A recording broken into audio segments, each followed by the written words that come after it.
Andrew. Dear colleagues and friends from NMF, ladies and gentlemen. I am Olivier Bézier, a law enforcement, training and capacity building component manager of the EU CRIMARIO 2 project. On behalf of Martin Cook-Inglot, the project team leader, I have the pleasure to introduce this Tuesday Second Chance, organized in association with NMF. Today's event is the second opportunity for CRIMARIO to partner with NMF in South Asia. The first opportunity was a joint introductory webinar organized on June 16th, with the strong support of Admiral Pradeep Chauhan, Director General of the NMF. Thank you very much, Admiral. In line with EU's recently promulgated Indo-Pacific strategy that promotes an open and rules-based regional maritime architecture, the CRIMARIO project has two specific objectives in the Indo-Pacific. The first is enhancing information exchange and analysis and crisis incident management. The second is strengthening interagency cooperation in maritime surveillance, policing, investigation, and judicial matters. Tuesday's Second Chance webinar is one of our assets. The intention is to provide insight to specific historic cases, presenting participants with challenges faced when dealing with such situations, taking the hard lessons learned from past cases all over the world, and discuss how the region could take benefit of it. Today, we will have the pleasure to listen to two different lecturers. Dr. Saurabh Thakur, Associate Fellow at NMF, specialized in climate change, blue economy, climate security, marine pollution. He will explain the impact of a major pollution incident in South Asia. The second lecturer will be Mr. Andrew Mallia, law enforcement and capacity building expert at EU CRIMARIO project, former senior officer of the Maltese Coast Guard. He will present the Erika case as it occurred during a black cold winter night off the coast of Europe 20 years ago.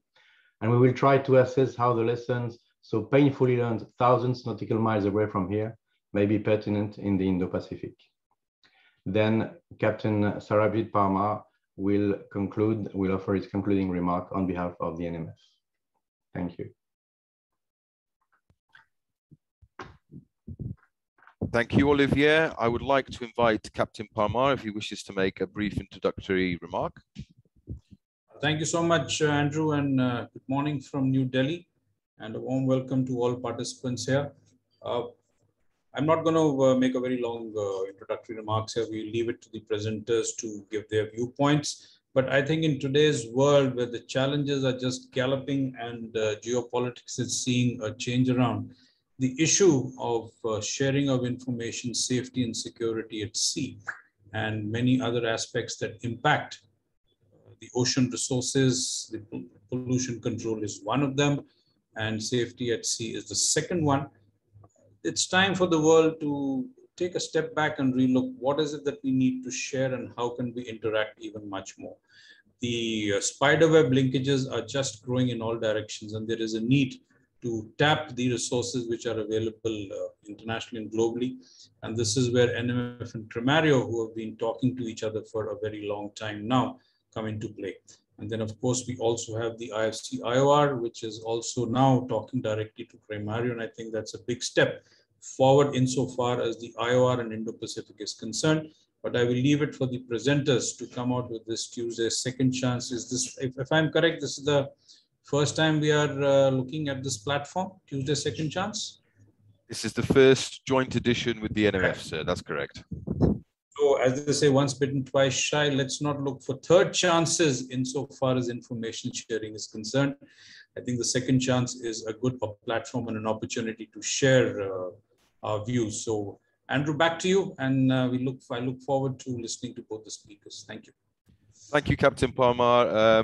I'd like to move immediately to introduce Mr. Thakur, who will be the presenter on behalf of NMF. I am informed that you should be able to share your presentation, sir, so the floor is yours. And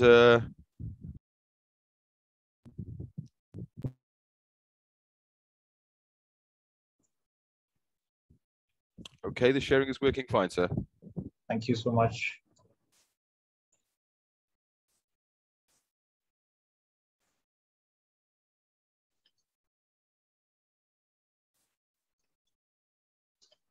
Good morning, everyone. My name is Saurabh Thakur. I'm an Associate Fellow at the National Maritime Foundation. And in this presentation, I will be talking about the case studies, two case studies from South Asia to explain the impacts of oil spills and the lessons that can be learned in the aftermath. So to give you an overview of my presentation, I'll briefly start with a discussion on the history of oil spills. And thereafter, I'll be covering some of the molecular legacy of oil spills and some of the main molecular factors that we have to look at when we are discussing oil spills and oil spill management.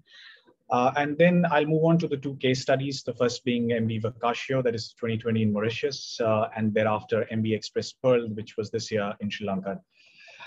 Finally, I will end with the lessons and learnings from these two case studies. So to begin, this is a fairly, this graph gives you a good idea about the history of oil spills and the trajectory of oil spills in the last 50 years. And as you can see, the overall average of oil spills around the world have come down quite dramatically in the past 50 years, from 78.8 as an average in 1970 to almost 6.3 in the past decade. But as you look at this particular figure, there are some minute, intricate details that one needs to keep in mind when you're looking at it.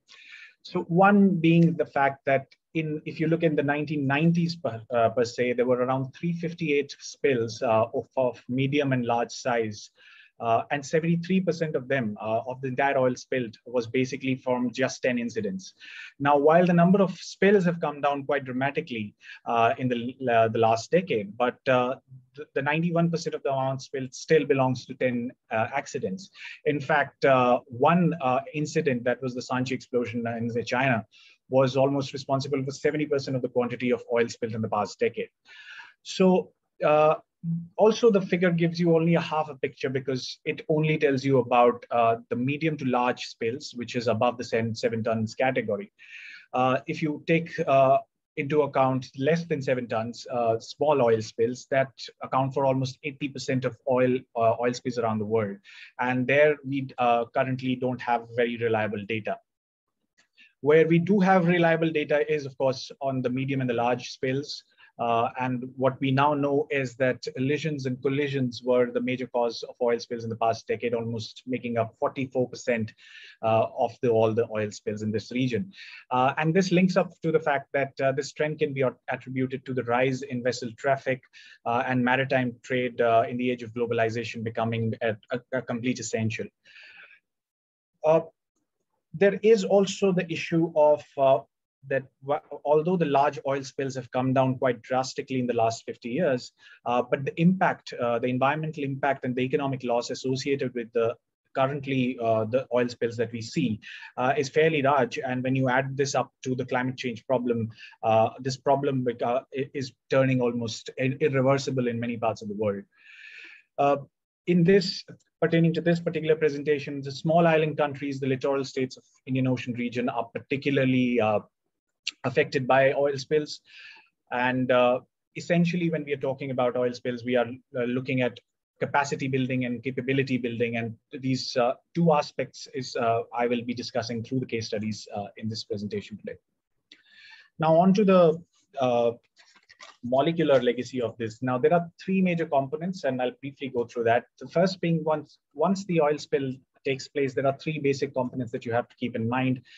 One is the chemical composition of the oil, and these are relevant from the standpoint of the case study as well. The first being the chemical composition of the oil and deciphering what exactly has spilled out of these ships and tankers is absolutely essential in order to curb their environmental impact. Now, amongst the different hydrocarbons, the aromatic hydrocarbons are particularly dangerous. They're less soluble, but more persistent and highly toxic. But they're not all, because there are other more soluble molecular hydrocarbons, which create a different sort of a challenge going into an oil cleaning up process. And also the chemical properties of these oils also interacts then with the physical properties, such as specific gravity, pour point, flash point, volatility. And this interaction of how an oil is spilled and how it will move on the ocean, in the seas, is absolutely essential. The third major factor in this process is, of course, the natural weathering process. Now, there can be, through oil booms and other containment methodologies, we have been able to sort of check a lot of oil spilled into the oceans, but it's very difficult to sort of counter the natural weathering process that take place once the oil is in the ocean. These include evaporation, oxidation, the movement of winds and ocean currents. And one of the major reasons why once the oil moves away from or towards the shoreline and affects the fragile ecosystems like mangroves and coral reefs, the natural weathering process is one of the major factors there as well, and apart from affecting the health of marine flora and fauna. Now, as you can see in this figure particularly, this shows you the primary and the residual and secondary impacts of oil spills on the fragile mangrove ecosystems who are most impacted by oil spills. So there are initially, you can see up to from days to 6 months, there can be a direct, very heavy impact on mangroves. This can include the oil tree roots, sort of the fauna dying within few weeks. And then there are sublethal impacts as well, where there is a chance of recovery for these ecosystems. But overall, it has been seen that the deterioration process can sometimes last longer, and therefore it's very difficult to sort of figure out what has been the entire impact on the oil spill, of the oil spills on these ecosystems. So in the longer run, there can be a failure of seedling coming through. There can be loss of sediments, erosion. Mangrove ecosystem, particularly from the standpoint of littoral states and small island states, are very important because they take care of coastal erosion. They're also helpful in creating a resilience against storms and major heavy cyclonic events. They also are very critical part of the economic structures in these places, and they can help, and they actually work as very effective filters for pollutants. And so their ability to contribute to all these ecosystem services come down quite dramatically, and the cleanup processes become particularly difficult in these kind of ecosystems without actually, we can't create that sort of a same kind of an impact once the oil has entered these ecosystems. Now, moving to the two case studies, I'll first begin with the MV Wakashio. On 25th of July 2020, the Panama-flagged bulk carrier MV Wakashio ran aground on the coast of Mauritius. It leaked nearly 1,000 metric tons of fuels into the coral reefs and wetlands within the Mauritian territory. The bulk carrier was basically the size of 300 meters in length, and it was carrying low sulfur fuel oil, diesel, as well as lubricant oil for use on board. In response to the accident, initially the government of Mauritius activated its national oil spill contingency plan and assured that this event has been contained. But 2 weeks later, as the ship began to break down, a state of emergency, environmental emergency, was declared in the state of in Mauritius.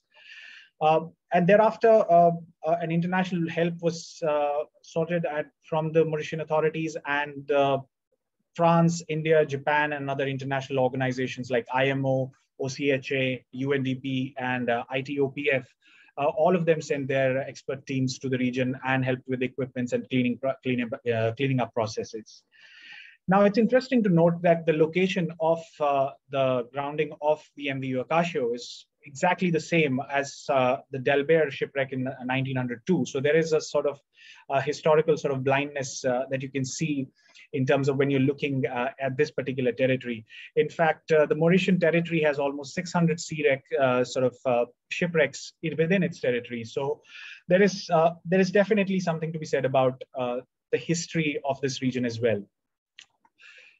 MV Wakashio, now as a response to this particular event, apart from that, the causes of this particular accident has created quite a bit of controversy. There are multiple theories that are floating around, including the use of alcohol by the crew, birthday celebration on board, bad weather theories, and the Mauritian Coast Guard, National Coast Guard, basically argued that the emergency calls were received no response from the MV Wakashio as it was crashing into the Mauritian territory. In an inquiry that was set up later by the owner of this container ship, they argued that better training of staff and more effective oversight mechanisms were required, and they so argued that banning of private cell phones and some similar sort of tactics can be utilized to avoid similar situations in the future.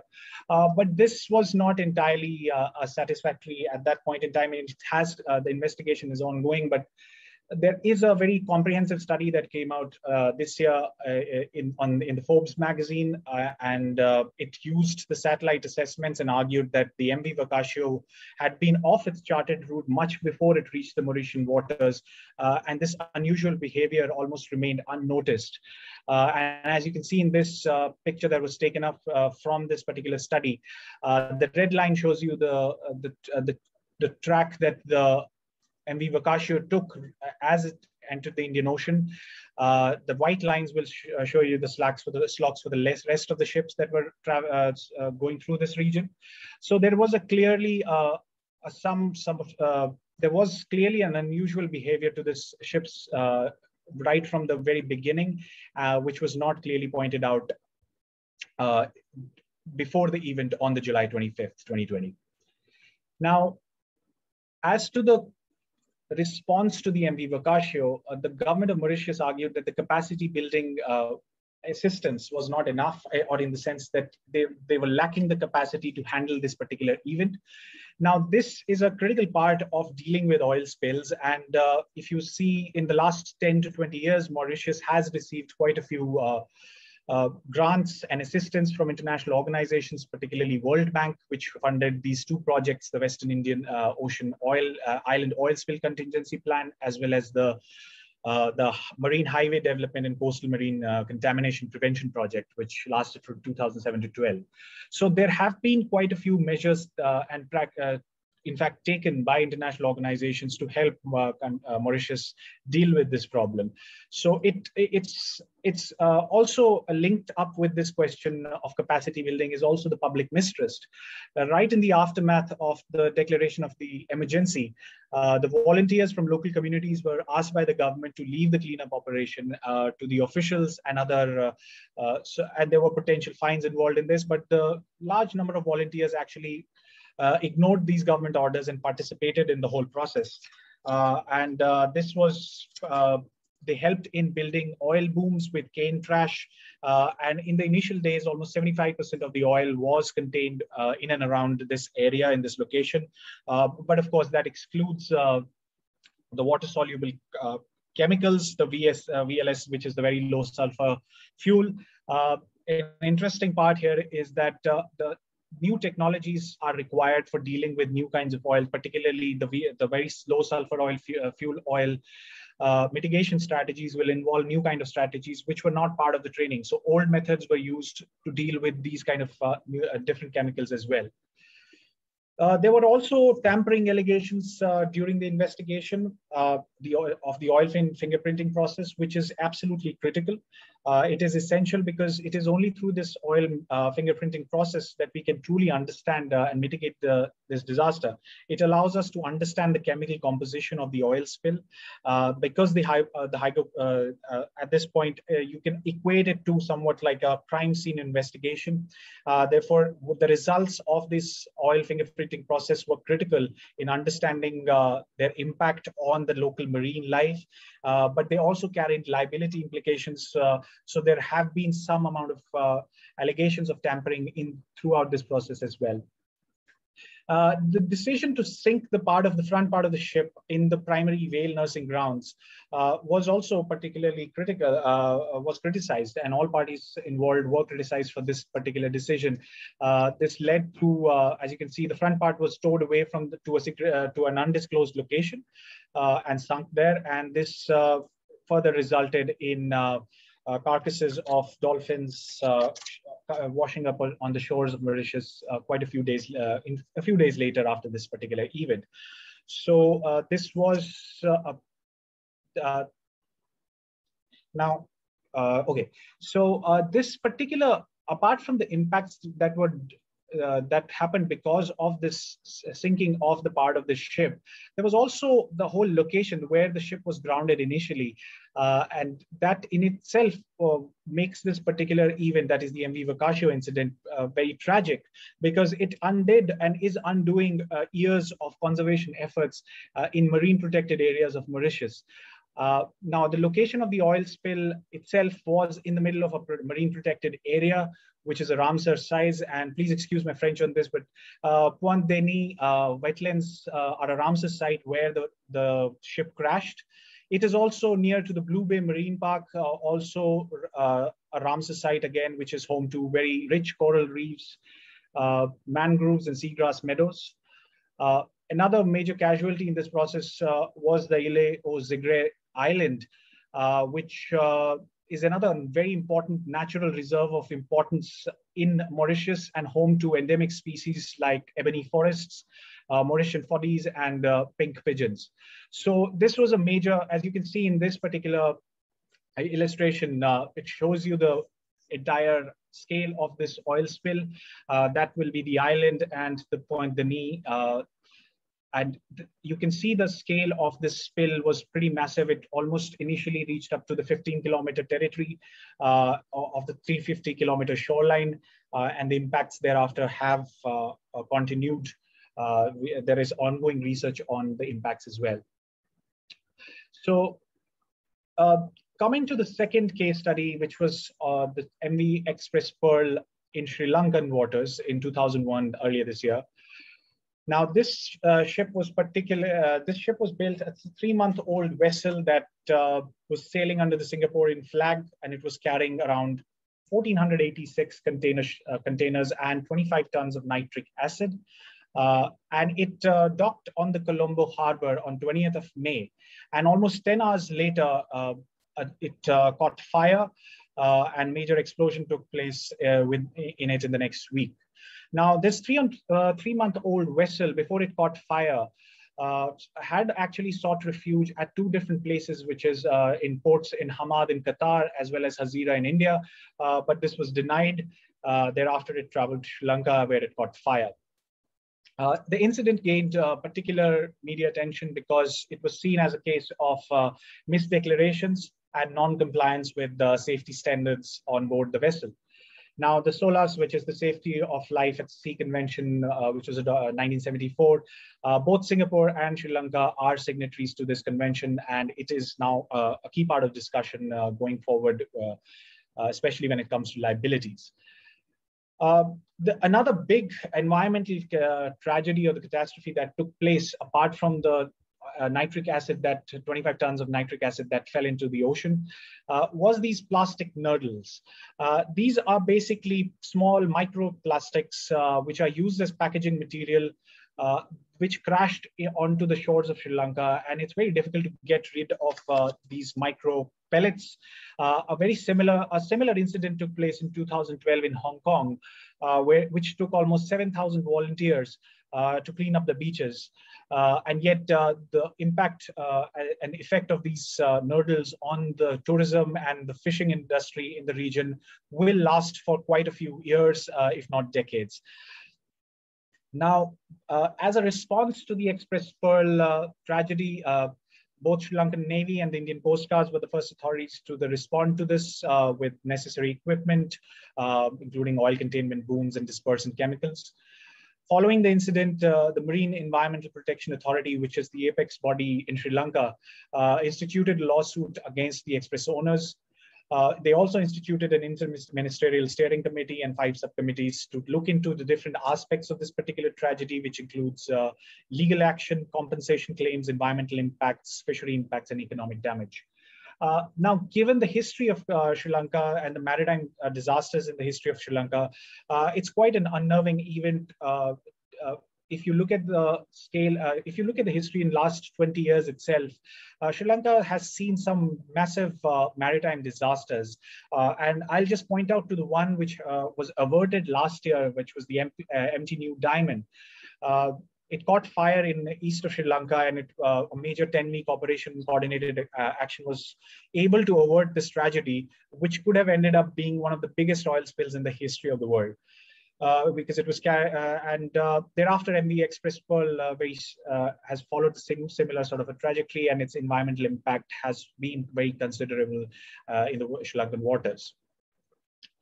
Now, coming to the learnings from these two case studies in this final section, the first thing I wanted to argue was that if you both the case studies clearly showed up sort of a lacuna that the authorities were found wanting to when it came to dealing with this operation as swiftly.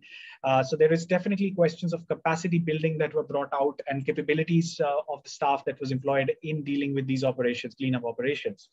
Now, apart from that, the capability and the IMO itself, its technical cooperation program is quite a comprehensive program that organizes a number of workshops around the world to strengthen national capacities and regional preparedness in cases of oil spills. So what the need of the hour really at this point is that we need to institute more impact evaluation studies. And what they mean is an impact evaluation study is basically to understand how the intervention, which are these workshops and these training programs that have been carried out, how it's the evaluation of these training programs itself to understand how they affect the final outcome. So as a part of strategizing, it has clearly done a very commendable job, but the practical application part will require us to carry out more impact evaluation studies, which goes beyond just descriptions and measuring of the impacts of these particular oil spills, but it wants to sort of evaluate the role of interventions itself, which have been carried out in this part of the world.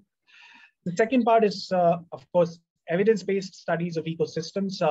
It is important that we understand what the direct impact of these particular different kinds of oil spills, different oils, will be on our ecosystems, marine, of both faunal and floral ecosystems. There is a need for greater research on this part as well. Finally, the question of liabilities, a critical one in all oil spill incidents.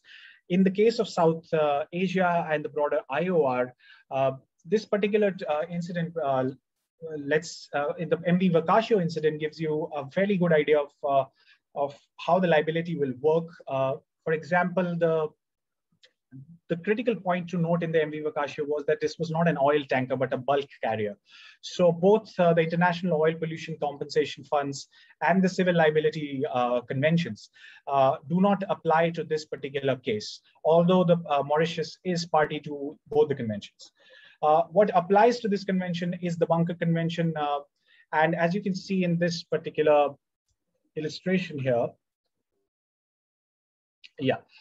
So in terms of compensation, only India and Mauritius are only the two parties which are signatories to the Bunker Convention, where the liabilities, the scale of the liability, the amount of liability is quite low compared to what it could have been in the case of CLC or IOPC.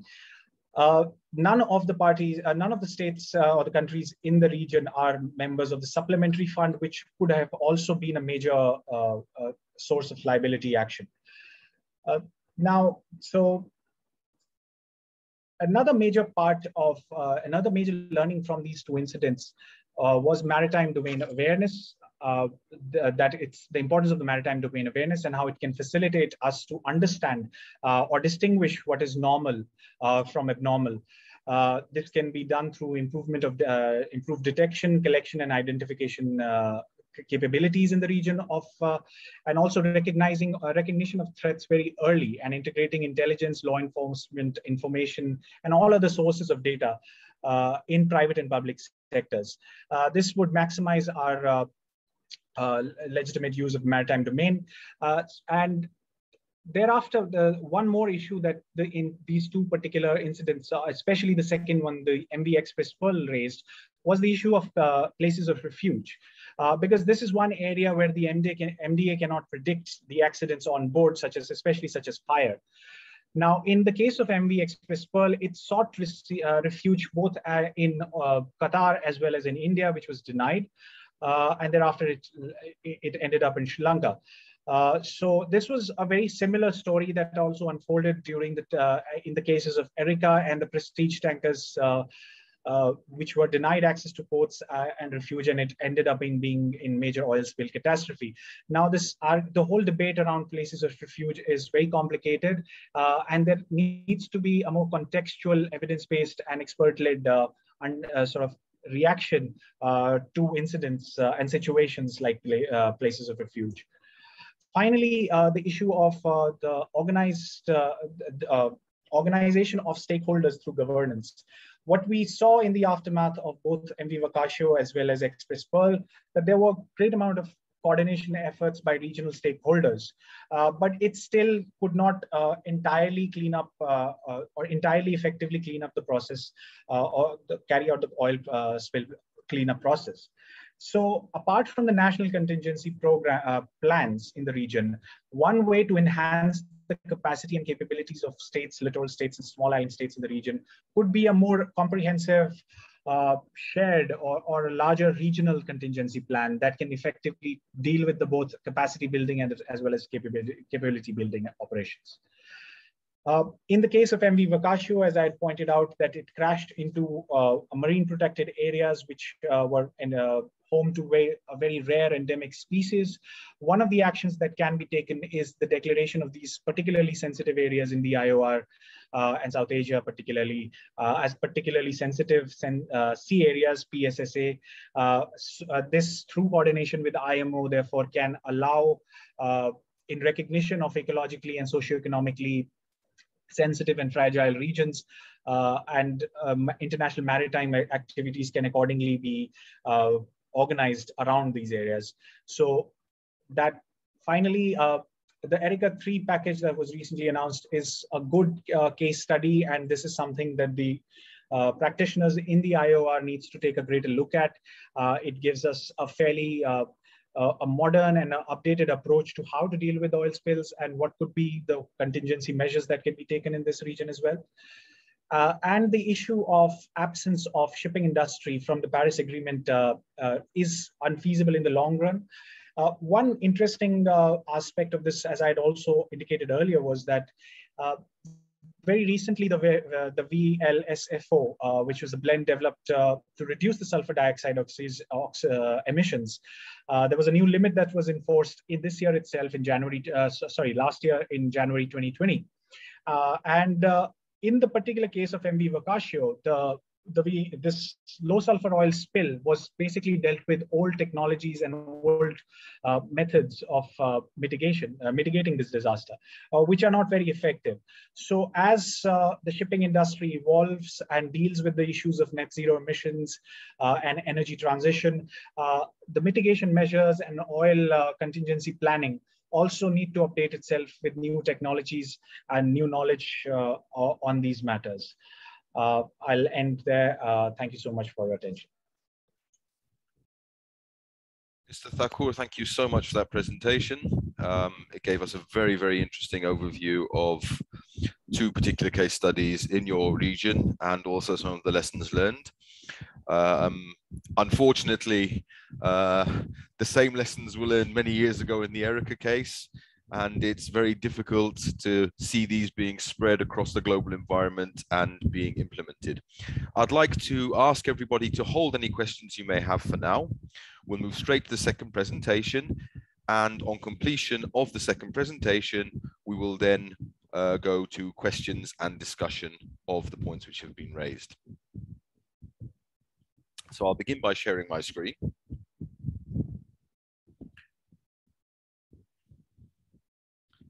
If someone could confirm that my screen is visible.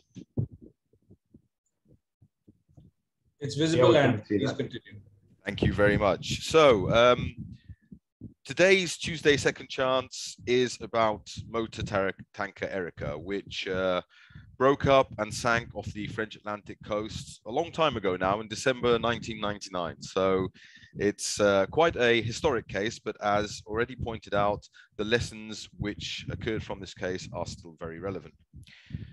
Throughout this presentation, I'd like to look at the facts of the breakup and the sinking and what subsequently occurred in terms of pollution which was caused by this casualty. I'd like to identify also the key events during this incident and the decisions that were taken that influenced the subsequent outcome. And perhaps then move on during the question and answer and discussion session to discussing alternative scenarios and looking at how technology and interagency cooperation could potentially contribute to a different outcome from that which actually occurred. Let's speak a little bit about the Erika. At the time, the Erika was a relatively old ship. She had been built in 1975. However, she had just been subjected to her special survey a little less than a year before, which is the 5-year survey, which was mandatory for ships at the time. She was under the Maltese flag and was managed by an Italian company, classified under the Italian registry, under RINA, and she was under charter to Total, which is a very large oil company and a reputable oil company. So there was very little in the background information of the ship that indicated that she would be a candidate for this type of incident. She was crewed by a 26-man crew, all of whom were Indian nationals, all of whom were fully certified and fully professional in their trade. So there's absolutely nothing from the background information to indicate that she was a ship that was particularly vulnerable to an incident at sea. The voyage on which she embarked, her last voyage, departed from Dunkirk in France, and she was carrying a cargo of approximately 31,000+ tons of heavy fuel oil. Now, as already pointed out, the type of oil being carried either as cargo or as propulsion fuel for the vessel has a significant implications to subsequent pollution. And the heavy fuel oil being carried by the Erika is perhaps one of the most toxic and difficult to clean substances which could have been carried. The cargo was bound for Livorno in Italy, and there was also a bunkering shop which was scheduled in Algeciras in Spain along that voyage. On departing from Dunkirk, the vessel began proceeding southwest along the English Channel, and as part of the navigation arrangements within the English Channel, there are a number of reporting stations, and in fact, on the 9th at 11 o'clock at night, the vessel reported to the vessel traffic station at Cherbourg in France. Then subsequently, the next morning, she also reported ops normal to the vessel traffic station and combined rescue coordination center in Corsen. The weather conditions, however, were far from ideal at the time. There were west-southwest winds with a force of 7 to 8 on the Beaufort scale. So this was a head sea, a sea coming from in front of the vessel, and it was causing waves and rough seas in excess of 4 meters. These are not conditions that should have caused any significant problem to a vessel of that size, but they were conditions where the master of the vessel would obviously have to take careful consideration of how he was going to navigate his vessel.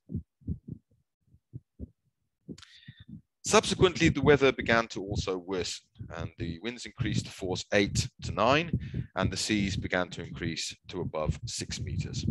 And by the time the vessel was in the middle of the Bay of Biscay, which is unfortunately an area which is notorious for its bad weather, on the 11th of December at around midday, the crew noted that the vessel had begun to list or tilt to starboard.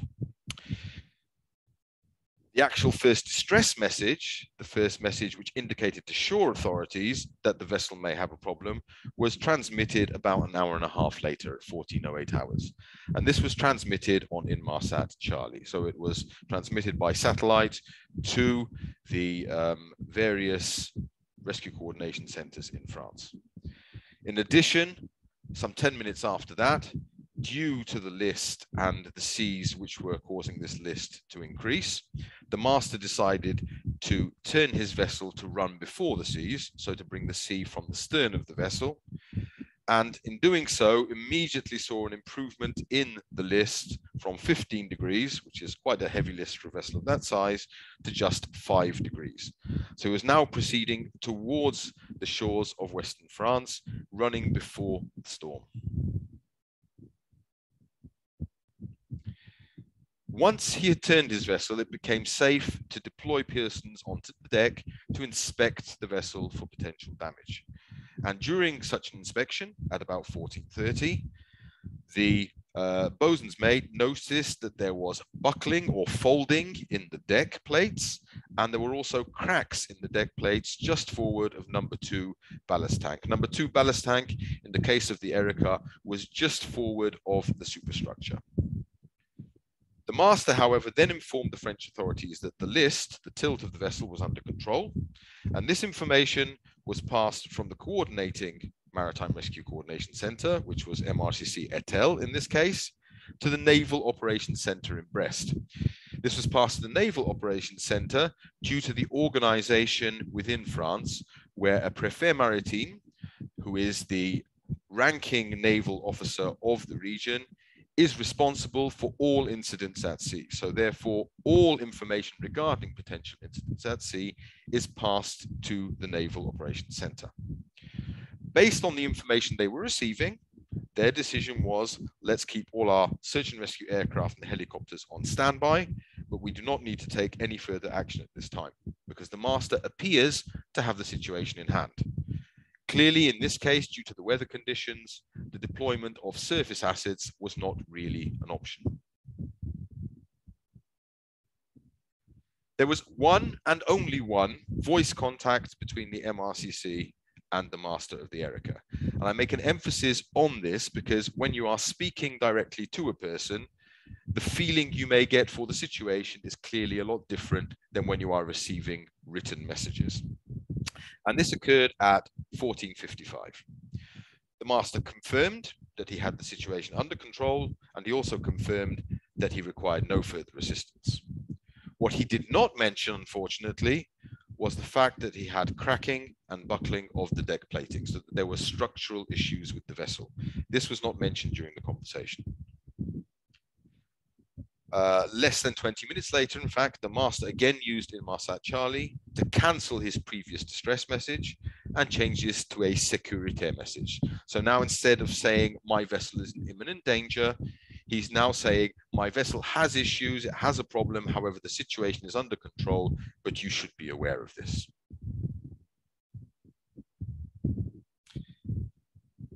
At 16:27 that evening, the master further altered the course, and now he altered the course because he had identified a place of refuge to which he wished to proceed, and this was the port of Donge near Saint-Nazaire.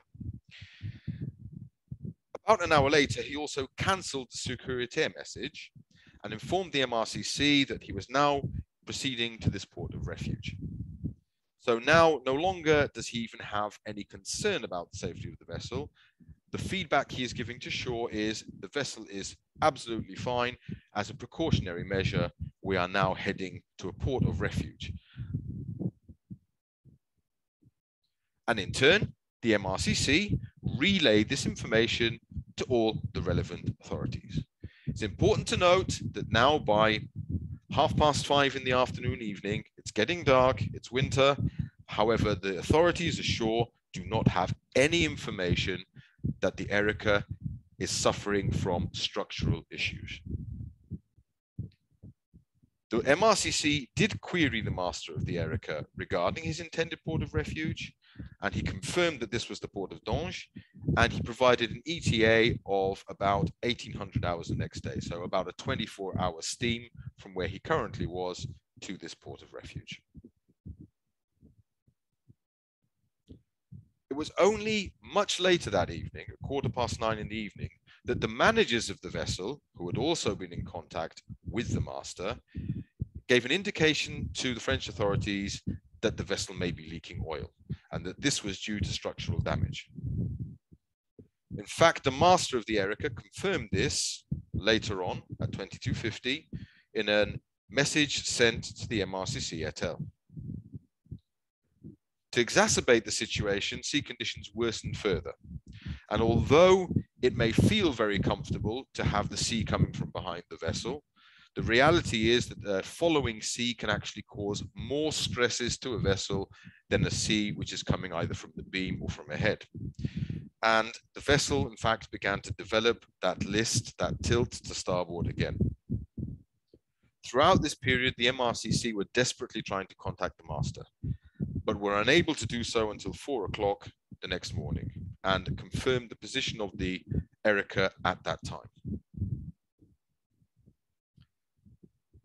Less than 2 hours later, however, the master reported now that the hull was breached and flooding. And he again declared a distress message, and this time requested the immediate evacuation of the crew. The damage became progressively worse until shortly after 8 o'clock that morning, the ship's back was completely broken and the bow and stern sections separated and broke apart. Very similar to what we saw in the case of the Wakashio. However, in this case, a vessel which is still on the high seas and afloat rather than aground. Thankfully, the search and rescue assets available had already been launched earlier that morning, and winching operations to hoist the crew from the vessel began just a few minutes after the vessel had broken apart. And in fact, some 2.5 hours later, all of the crew had been evacuated. Both of the sections remained afloat. However, the bow subsequently sunk during night between the 13th and 14th of December, while the stern section sank on the 14th of December in the afternoon, while attempts were being made to tow it further out to sea in an attempt to reduce the amount of coastal pollution that potentially was going to be caused. And these two rather iconic images of the Erika flashed around the world, showing a vessel of this size which had broken in two and was sinking and causing massive consequences to the shoreline. In fact, the pollution from the Erika disaster spread across 400 kilometers of the coast between Finisterre and Charente-Maritime, and they had a severe impact on the wildlife and coastal fisheries and aquaculture of that region. Anybody who is familiar with that region, it's one of the most productive areas of the French coast in terms of aquaculture and fishing, besides being very beautiful coastline. So you can imagine what the impact on the coastline was. Now, it's important to point out that the French authorities, due to a number of other earlier incidents along this area of coastline, were extremely well prepared for this particular spill. However, despite those preparations, it is extremely hard to minimize the impact of such a large spill. One of the most important impacts of this incident, however, were the legislative changes. Let's start from the internal proceedings within France. Obviously, there was a national inquiry to establish the cause of the disaster, as well as legal proceedings, various legal proceedings by the state against those deemed responsible, and also civil proceedings for damages, etc. Among those accused of having failed in their duties were actually 3 naval officers who were responsible for the manning and operation of the operations center. They were subsequently acquitted of the charges raised against them, mostly due to the fact that the decisions they took were taken on the basis of the information they had. Now, the information they had was flawed, and therefore the decisions were flawed, but that was not the responsibility of these individuals. That was a shortcoming in the information flow and in the gathering of information. And in fact, both the legal proceedings and the inquiry identified internal communication issues that hampered the response during the incident. However, perhaps most importantly, were the 3 legislative packages which were named after the disaster, the Erika 1, 2, and 3 legislation. And these were legislation enacted by the European Commission. Among other things, these enhanced the maintenance of technical standards, because as I had told you, the Erika was fully certified by a reputable certification society, which was RINA. It had just over a year before completed its special survey. So the conclusion was, well, clearly the technical measures we have in place are not sufficient to identify dangers in this type of vessel. A second issue which was addressed was coastal surveillance, what we call here in Europe the Maritime Traffic, the Vessel Maritime Traffic Directive, which required all European Union states now to build up a picture of traffic in their coastal area. You would think this was happening prior to this event, but it wasn't. Certain areas such as international straits like the English Channel and approaches to ports were being surveyed. However, generally, a lot of the coast of the European Union at that time had absolutely no surveillance, and therefore authorities had no idea of what was happening in their coastal waters. The Erika incident changed this. It clarified issues of liability and compensation, and perhaps the most important legislative action which came out of this was the establishment of the European Maritime Safety Agency, EMSA, which from then onwards has been that agency charged with sustaining and improving safety and security standards at sea and ensuring that we have the maritime domain awareness necessary to be able to avoid these incidents potentially in the future. Another piece of legislation which was enacted was legislation related to the ports of refuge.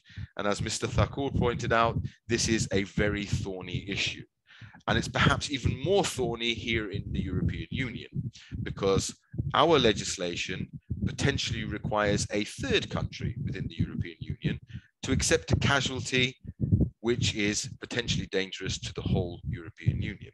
So it may be that one country within the Union is required to shoulder this burden, this potential burden of pollution, financial damage, etc., in order to protect other areas. So this is still quite a thorny issue, and the ports of refuge issue continues to be a major challenge in this type of incident.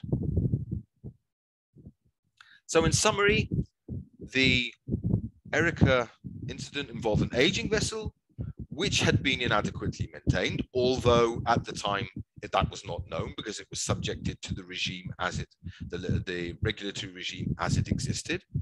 But that regulatory regime, that inspection regime, was clearly not fit for purpose in the case of this particular type of vessel with multiple ballast tanks, etc., etc. The weather conditions subsequently then were more than that weakened ship structure could sustain.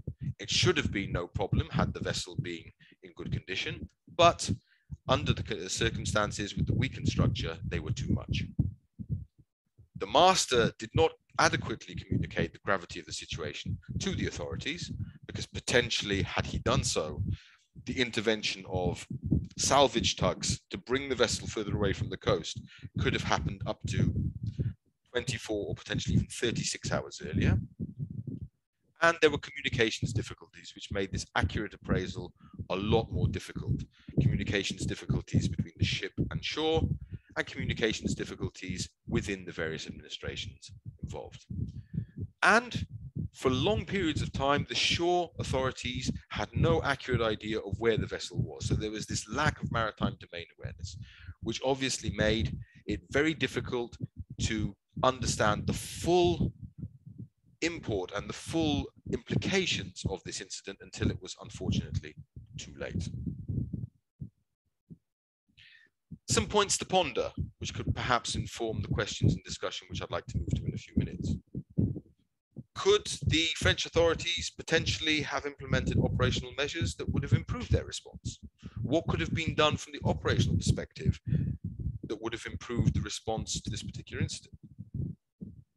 How did the poor quality and flow of information affect the outcome? Would an earlier intervention in the situation have positively influenced events, or was it already too late due to the fact that the vessel was fundamentally unsound? And how important is it to establish procedures such as logistics, places of refuge, and so on and so forth prior to the event? Is this something we can do in real time as the incident evolves, or is this something we need to think about a little bit earlier? I'll leave you with a final slide, again, to inform the discussion and perhaps look at how these incidents happen. When an incident happens, there are a number of causes. There are the root causes, which are those fundamental causes, which at the end of the day can be labeled as the cause of the incident. However, in addition to that, we have causal factors, which are factors which exacerbate those root causes, and contributing factors, which, once a situation is already bad, make things worse. So, which ones are we going to prioritize in addressing? How do we go about addressing these? And can we address all of these issues, or will there always remain factors which are outside our control? I'd like to end the presentation there and not take any more of your time. And at this point in time, I'm not sure if there are any questions on the chat. No, nothing yet. So I'd like to invite any of the participants, if you'd like to make a comment or ask a question, you can either raise your hand or make that question or comment in the chat, and we'll pass it on to the other participants. Any questions at this time or comments which anybody would like to make?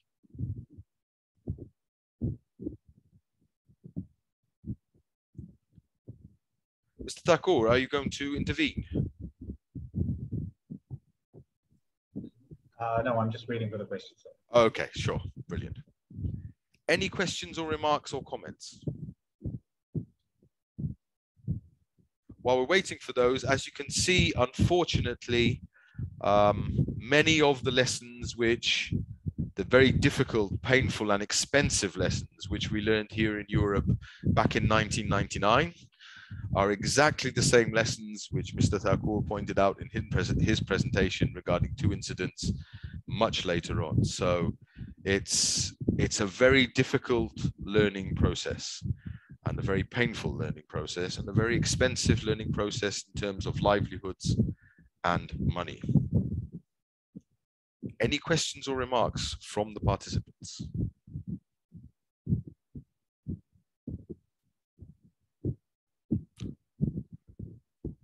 Yes, I have Pushpa Bajaj. I apologize for my presentation. Go ahead. That's all right. Yes, thank you for those excellent presentations. I was just wondering, Andrew, when you were talking about, how, hindsight is always 20/20, and you were saying that how the Erika passed the investigation and the kind of inspection of the quality of the vessel, and which you said was at the time the inspection standard that we had, and now we know that maybe that wasn't the best standard. And so I was wondering if you see those things now, if we can proactively see such loopholes now in our inspection standards or in general in our practices, that could be a disaster in the making in the future. Or is it the same problems that are just continuing, which you also said that the same lessons were learned, the same lesson that we learned in Wakashio and in the other Pearl X case that Saurabh talked about. So are we repeating the same mistakes, or are there more mistakes that you can now foresee for the future? Thank you. So that excellent question, and I'll pass on to Dr. Thakur as well to respond to that, because I'm sure he has a few words to add. But from my side, first of all, remember that standards are to a certain extent driven by industry, unfortunately or fortunately as the case may be, and industry obviously looks at cost benefits. So standards will always be a bit of a compromise. Standards have evolved positively, and now the international standards for various types of vessels are significantly more stringent. However, technology runs faster than standards. And I look at these modern 25,000 TEU container vessels with all those different mixed and hazardous cargoes. And I wonder whether we are technically equipped to deal with those incidents or even to regulate those incidents. The final point I'd like to make is inspection regimes sometimes flag inconsistencies. We know that when a vessel enters a harbor and there is a port state control inspection on that vessel, that sometimes we find inconsistencies. It's important that we're informing our partners, our partner nations, our partner agencies, so that they know that the vessel has an issue. Because it's not enough for me to know that the vessel has an issue. I need to pass on this information. And I think there was at least one of the case studies mentioned by Dr. Thakur where clearly this information perhaps did not flow as well as it should have, and countries were found ill-prepared for what they were facing because other states perhaps did not pass this information on. But I'll now pass to Dr. Thakur on this issue, and there's also a question I'd like to draw his attention, a question in the chat which he may like to address. Yeah, thank you, Andrew. So, I mean, in my reading of these two case studies, and I compared it with certain older ones as well. So I think there is the exchange of information seems to be one of the biggest lacuna in terms of there is no clear communication channels, especially in the case of Wakashio. As you can see, it was already off track for a very long time, much before the actual incident took place. So we have to figure out much more better ways of communication and organize how to sort of organize this different sort of informations. And there, I think here, as I had indicated in one of the learnings, that we need a sort of a regional contingency plan. That could be a step forward from a state-led contingency plans. In the case of Wakashio, in the very first 2 weeks, the government of Mauritius very confidently claimed that they will be able to handle and contain this oil spill. And as the incident sort of grew and the ship broke down, newer challenges started coming in. So I feel a regional contingency plan could be something where all the different stakeholders in the region can bring together all these efforts. Now, European Union has major stakes in the region as well, and France was one of the prime responders during this Wakashio incident as well. But unless and until you have an institutionalized response, which just brings together all these parties together, that remains ineffective.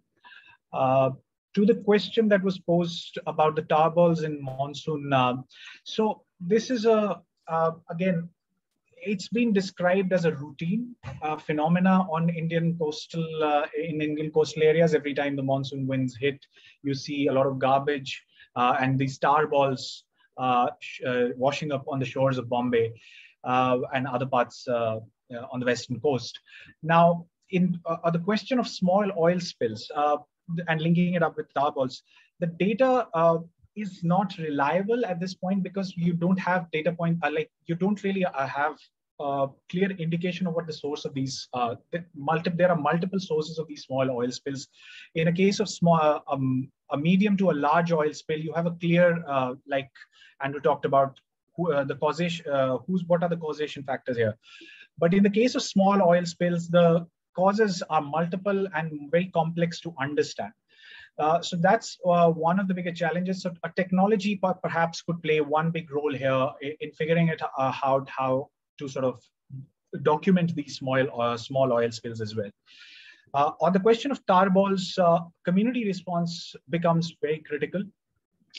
This has to be, first of all, taken up as a environmental disaster. State response, subnational governance mechanisms have to actively participate in the cleaning up processes. Both the monsoon winds and the ocean currents play a part in bringing these tarballs to the coastal areas. And therefore, it's a more regulated and coordinated response from both the state government and coastal communities is the only way out of this at this point. Thank you. Thank you, Dr. Thakur. That's a very comprehensive answer. And I'd like to latch on to a point of that and pose a question to the participants. Let's talk of technology. In your experience, how accessible is the technology that you need to support your response efforts?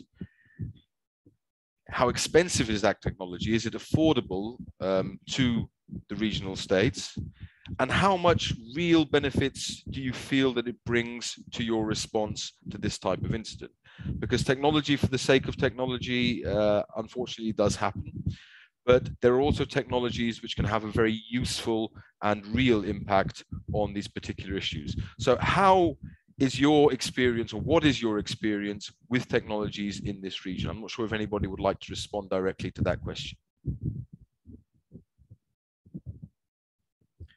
If you would, please put up your hand or comment within the chat.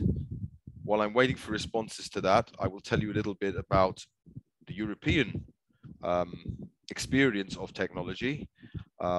Since EMSA, the European Maritime Safety Agency, has taken the lead on these issues, now there is the routine use of satellite imagery for detecting and tracking oil spills, and also the same technology together with computer-aided planning to map and plot where these spills may potentially evolve and move.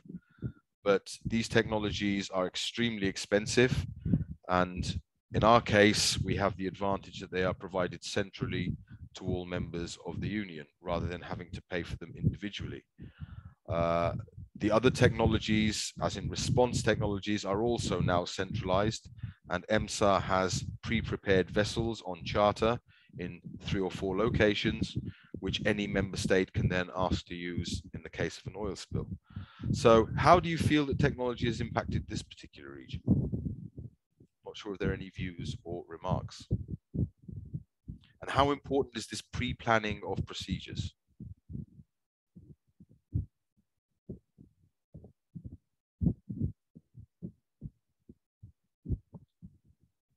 Okay, perhaps we'll get some comments then later on when we close the webinar.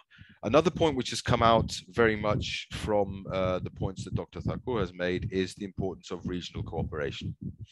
So in the case of the Erika, unfortunately, France, to some extent, had to stand alone. They were given assistance in the response, the cleanup, by a number of neighboring states, not through formal mechanisms, but by an issue of solidarity more than anything else. Formal regional arrangements are now in place within the European Union. And I was interested to hear Dr. Thakur's account of the response, especially in Mauritius, which saw a number of states providing assistance, and also the same thing in Sri Lanka, the cooperation between Sri Lanka and India in responding to this issue. And there is clearly no state, none in the world, which is ready to deal with the full impact of a major oil spill from a tanker which is loaded with 200,000+ tons of product.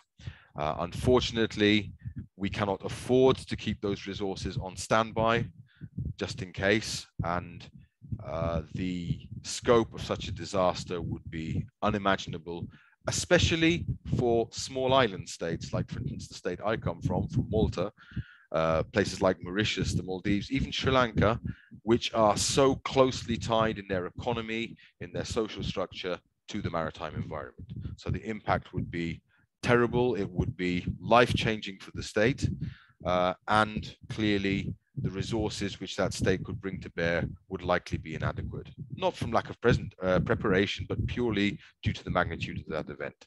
So this ability to call on regional partners, bring in regional partners, cooperate with them, already establish those networks before the event happens rather than when everything is going wrong, we've identified here in Europe as a really critical issue.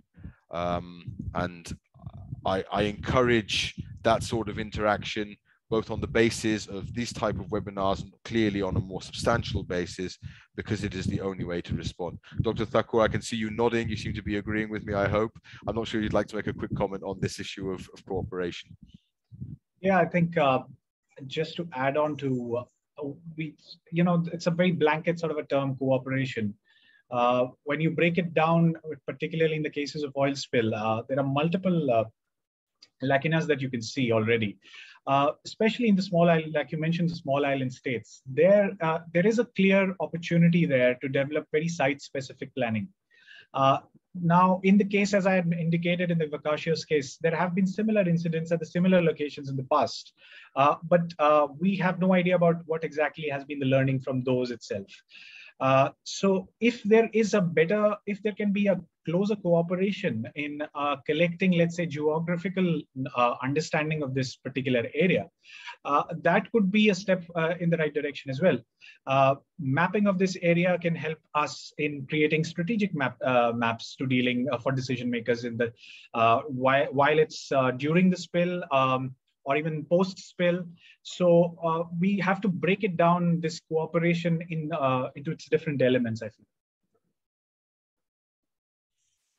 Yes, thank you. It's a very good point. Cooperation happens on many levels. It happens in the preparatory phases. It happens in the response phase. And as pointed out, it even happens after the spill. Cooperation in monitoring the effects of that spill in the medium to long term and its impacts on the marine environment. And at the end of the day, on the livelihoods of the persons who live in the littoral, because we do look, rightly so, at the blue space as a resource space. And the impacts on the environment are not just impacts that affect the species which live in that environment, but also affect the species which exploits them, namely mankind. And therefore, it's very important to understand what those impacts are. So a last quick look around to see if there are any further questions or comments. Yes, I do have another question. Mr. Bajaj, over to you again. Yes, thank you. So I kind of wanted to talk about accountability and who is held responsible in cases in such incidents.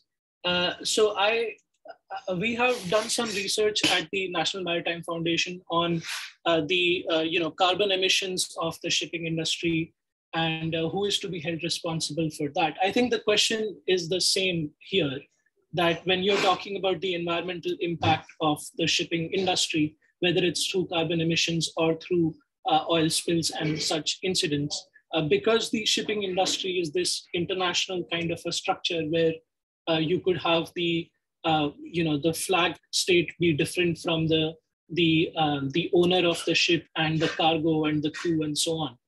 But if I'm not wrong, according to the UNCLOS, the responsibility goes to the flag country, the flag, the flagged country. But I don't know if that is that the same case with oil spills, like in the case of this, the Wakashio, did it go to, I'm forgetting the name of the flag country in that case, but was that country held responsible, or was it the shipping company that was held responsible? And what should be the ideal way of going about this? Who should be held accountable for the incident? Should it be all the parties involved or one single party? So I was wondering if we could have a discussion on that and seek your inputs on that. Thank you. Thank you for the question. Dr. Thakur, would you like to take the initial stab at that? Yeah, in the case of Wakashio, the causality investigation really relies on the Panama state, which was the flag on the ship. It has to work in close coordination with the state that has been affected by this and other actors in it. As far as the question of liability is concerned, like I also indicated, it's a complicated question, and it also depends on what sort of legislations exist in this particular region. So the figure that I'd shown, that none of the states, with the exception of India and Maldives, India and Mauritius, are signatories to the Bunker Convention. So had Mauritius not been signatory to the Bunker Convention, they could not actually apply for liability, any kind of institute any liability charges under whether IOPC, CLC, that anyway goes out of the picture because this is not an oil tank, but a bulk carrier. The other thing is there is the whole talk about the HNS, OPRC and HNS, and that convention has not yet been ratified. It does make a more comprehensive dent on this question of liability, but it's still stuck on that question of creating that fund for in case of oil spills. So I feel like it's really down to the kind of legislations we are dealing with. CLC, whether it's CLC or supplementary funds or OPRC and OPRC HNS, all of these funds, first step for at least the states in the region. I was quite appalled to see that Sri Lanka has actually not signed on to the Annex 6 of the MARPOL.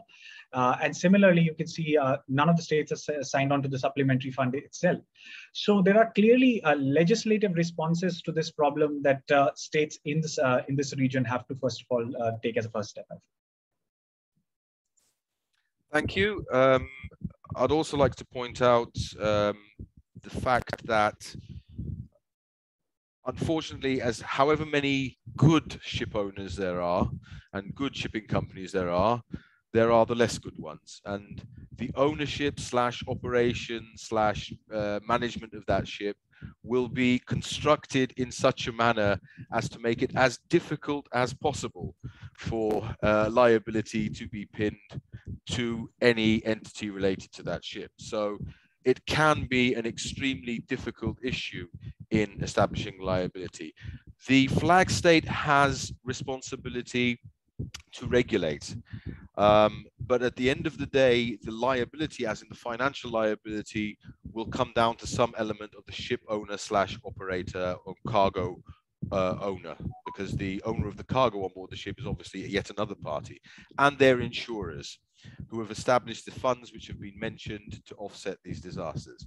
But as I've pointed out, unfortunately, the legal framework around a number of ships which are perhaps operating in a less than legal manner is constructed on purpose to avoid such liabilities. So you can finish up having severe problems in trying to identify which legal person, be that an individual or a company, is responsible for the liability of that particular incident. So that is a major challenge. I've also noted a very interesting question which we have on the chat. So how is liability determined in the case of an oil spill from collision between two ships? Well, the first issue which will then have to be handled is liability for the collision, or responsibility for the collision. So there will be an inquiry which will establish responsibility for that collision between the two vessels, which will involve clearly the flag states, and if this collision happened within the territorial seas or EEZ of another state, perhaps that coastal state as well. And once liability for the collision itself has been apportioned, then subsequently liability for the damage caused by the ensuing spill can be apportioned. It doesn't mean that if I am not responsible for the collision, I do not also have certain responsibilities for the subsequent cleanup. But obviously responsibility will tend towards that party who was more responsible for the original incident. That having been said, both of the vessels should be covered by the appropriate insurance policies and be members of the appropriate response funds to ensure that both of the vessel owners and operators can provide a contribution to the response which is required following that particular incident. So I hope that answers the question on that particular issue. Are there any other questions or comments? If not, I would again like to pass over to Olivier to conclude this particular edition of Tuesday Second Chance. I'd like to thank all the participants, especially Dr. Thakur, for his very interesting presentation and interventions. Thank on my behalf the NMF for cooperating with us in what has been a very interesting and revealing webinar, and look forward to seeing some or all of you again in subsequent editions of Tuesday Second Chance in cooperation with the NMF. Olivier, I will pass over to you, and subsequently Captain Parmar. Thank you, Andrew. Well, Dr. Thakur, Andrew, I can still feel the taste of oil in my mouth after your two remarkable lectures. You demonstrated, and I'm sorry to say once again, you demonstrated that pollution prevention and counter pollution must be a teamwork. As you pointed several times, no country can stand alone in this matter. Dear audience, thank you very much for your valuable questions.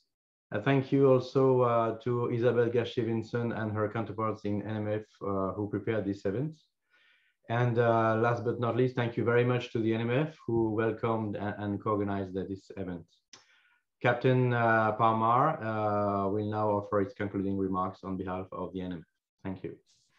Thank you so much. That was an interesting discussion, and a lot of points come out. So I just scribbled some points. I'm just going to read them out in a random sort of way as they came to my mind, because being a naval officer, safety at sea is paramount for all of us, including my colleagues who are wear a white uniform.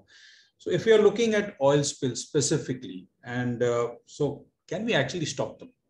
So put them under two broad aspects. One is prevention and one is, say, mitigation in a way. So if you're looking at prevention, you can't stop oil spills. They will happen. They will happen because there is machinery involved, there is human error involved, and then there is also nature involved either way. So let's look at it under, let's say, under the prevention part, or as a pre-planning part, which was discussed at some length out here. So first is to ensure safety of navigation. By and large, a lot of oil spills happen due to errors in navigation. Collisions happen at sea. You'll have oil spills there. You have ships running aground, or you have certain errors of navigation that creep in. And that is where the aspect of training, which was referred to, comes in. And here is a point I'd like to bring out, that today's training insofar as navigation or safe navigation is concerned is that there is too much trust in what I would call high-tech gizmos today. There was a slide that was shown that the ship actually went off track a little and therefore it collided. So one issue is that there is some sort of check and balance.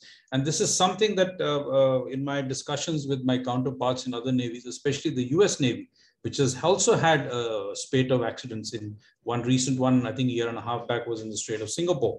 Of the port of Singapore itself is the undying, confidence that the GPS will keep you on track. It doesn't happen that way. Errors will creep in. They will creep in, and especially where you have constrained waterways, like say for the North Sea is one example. All your choke points where the Straits of Malacca and Singapore, or even Bab el-Mandab and even Suez Canal. If you would remember that one ship had actually blocked the Suez for some time, but for different reasons altogether. But this overbearing, reliance on high-tech gizmos, there has to be a different overlook at the training that is imparted to mariners the world over too.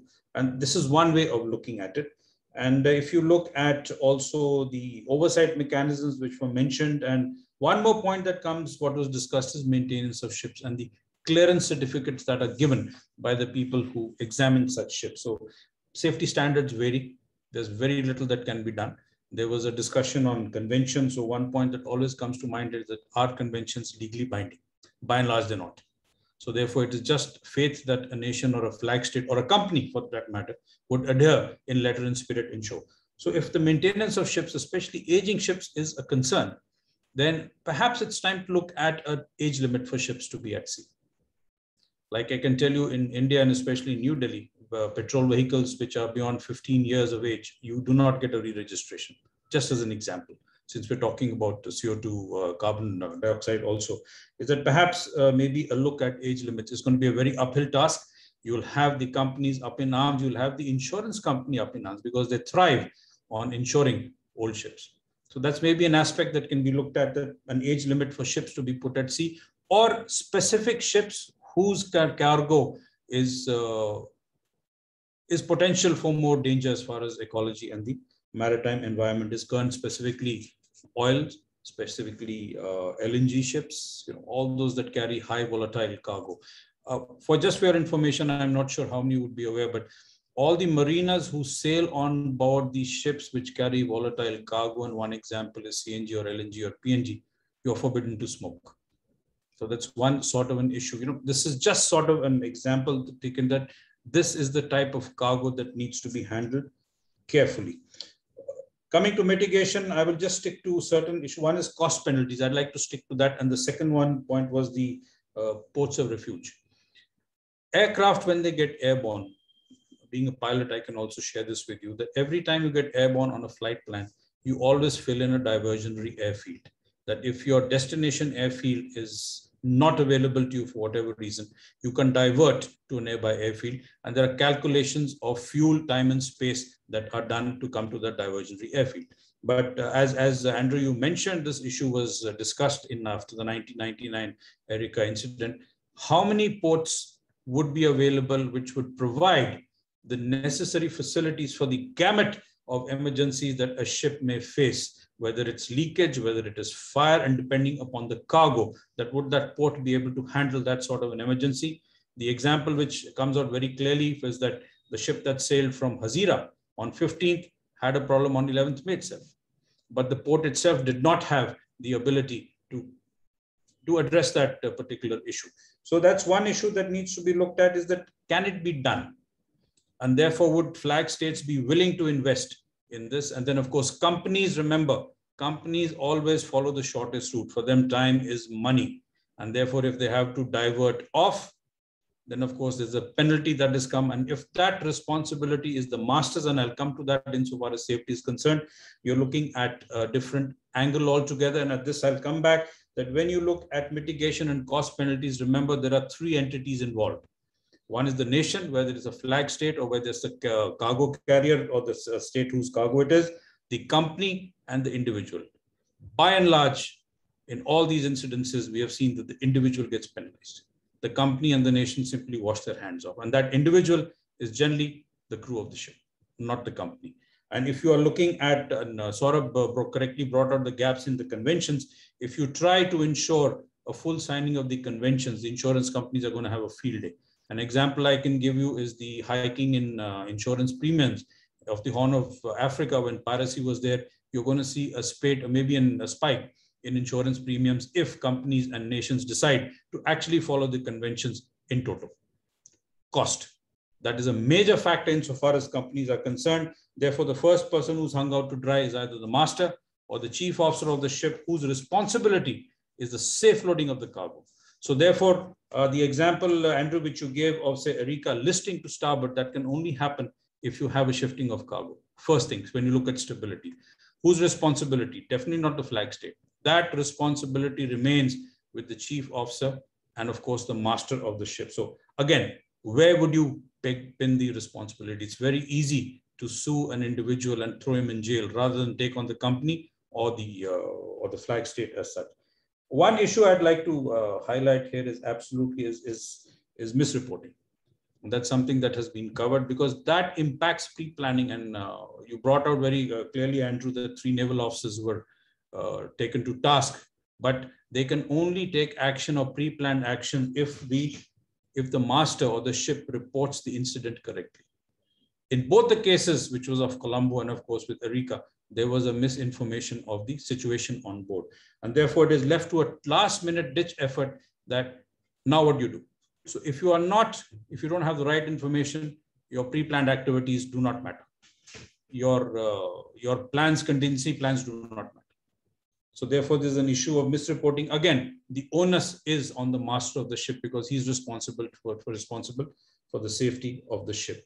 And therefore, what is it that needs to be done in this case? So there are a lot of things that can be done. A lot of issues have been highlighted, but if you look at the lessons learned from 99 till last year, more or less they are repeated. The maritime domain per se is a very sort of an opaque domain. If I have to compare it, say, with the aviation world, where there are lives at stake, and therefore everybody is very careful, we need to translate the cost of oil spills into an equivalent currency of lives. And this cost of the lives is not immediate, it is over a period of time, whether it is the health of the nation's economy or the health of the resources or the ecology. There is a need to take that argument forward and convincingly so that the cost-benefit analysis tilts in favor of ensuring safety and security at sea. So I'll thank you. There are so many points we can continue for the whole day, but I thought I'll just share these points with you. Thank you. Thank you, Captain Parmar, for that really wonderful summary of some of the more important outcomes of this discussion. I'll have one last ask for all participants. As many of you as possible, if you could potentially put on your cameras, because we like to take a screenshot of the Zoom webinar as part of our publicity materials, both for CRIMARIO and for NMF. So I'd like to invite as many of you as possible to turn on your cameras if they are comfortable with that. I do not wish to impose on anyone. So our communications lead, Isabel, can take a good screenshot of the participants in this webinar. And I'd like to thank you all again for your participation. It's been a real pleasure discussing this issue with you and understanding the regional perspective. So Isabel, over to you. Yes, I'm ready. So just waiting a little bit, few seconds. Okay. You will not see me, but I'm behind. So I'm ready. So just a smile and thank you very much. Thank you, Isabel, and thank you everybody for your participation. As I said, look forward to seeing you again in future editions, which will be on various subjects, including maritime law enforcement and other safety issues. And I hope you've enjoyed this webinar. Thank you from the heart to NMF, Captain Parmar, Dr. Thakur. It's been a pleasure working with you, and we look forward to extending this cooperation. Thank you so much. Have a wonderful day, everybody. Oh, hold on. I have seen that somebody has put up his hand. Or no, it's applause. Okay, I've misread the emoji. I apologize for that. So thank you to everybody and wish you a wonderful day.